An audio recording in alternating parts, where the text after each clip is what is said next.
As is the case with a few things in life that keep getting better with age, it's a similar story with the TVS Apache RR 310. A few months ago, we rode the RR 310 BTO or Build to Order at the MMRT in Chennai. Now what the BTO program does is that it allows you to spec your RR 310 with fully adjustable suspension, revised ergonomics, and you can choose from a set of 4 colors, including this lovely race replica one. Now when Rishabh came back from the racetrack, he had a lot of positive things to say about this motorcycle. But today, we find ourselves riding this motorcycle on the streets. So without further ado, let's find out what it's like as your everyday motorcycle. But before we begin, let's find out how you can spec your Apache RR 310 BTO. The TVS Build to Order program is available on the official website or the TVS Arrive app on iOS and Play Store. Both platforms are easy to navigate through. If you'd like to know the process of speccing an RR 310 in detail, you can click on the link to our first ride experience in the description below. Now these ergonomics feel perfectly at home at the racetrack, but what's it like when you use this motorcycle as a commuter or for your touring purposes? Our test motorcycle was kitted out with all the packs and I had my concerns about the race kit's sportier riding position. However, over the course of 2 full days of testing, I didn't find the riding position uncomfortable.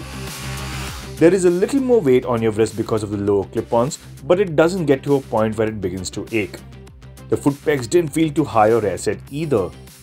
Overall, the rider's triangle is still usable for commuting and touring, while being better for hunting down apexes at the racetrack.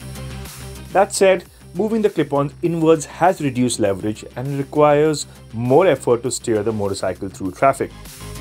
Also, TVS should have offered adjustable levers, especially considering that the TVS Apache RTR 204V comes with adjustable levers. You must be aware of the varying road conditions that we face, right? Sometimes you're riding on a smooth, well-paved road, and sometimes you encounter potholes, undulations, and whatnot.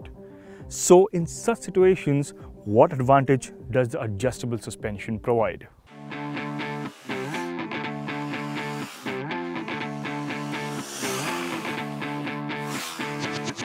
Our test bike's preload settings were ideal for my 87 kg frame, so I didn't feel the need to tinker with it.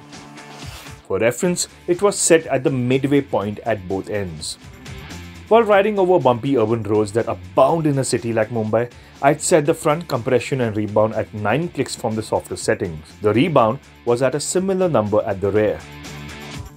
At this setting, the ride felt beautifully plush and composed as you barely register potholes and expansion joints.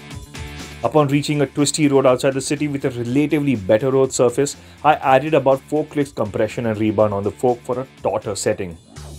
The bike felt notably composed over bad roads as the suspension worked well to absorb minor bumps and keep the grippy Michelin Road 5 tires in contact with the road, especially when leaned over.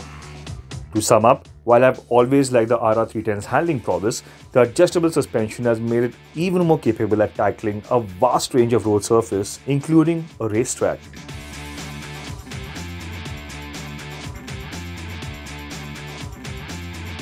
One thing to keep in mind is that there are only a limited number of orders that TVS fulfills at a time, so you'll have to wait longer than you had to in case you book the regular RR 310 without the BTO kits.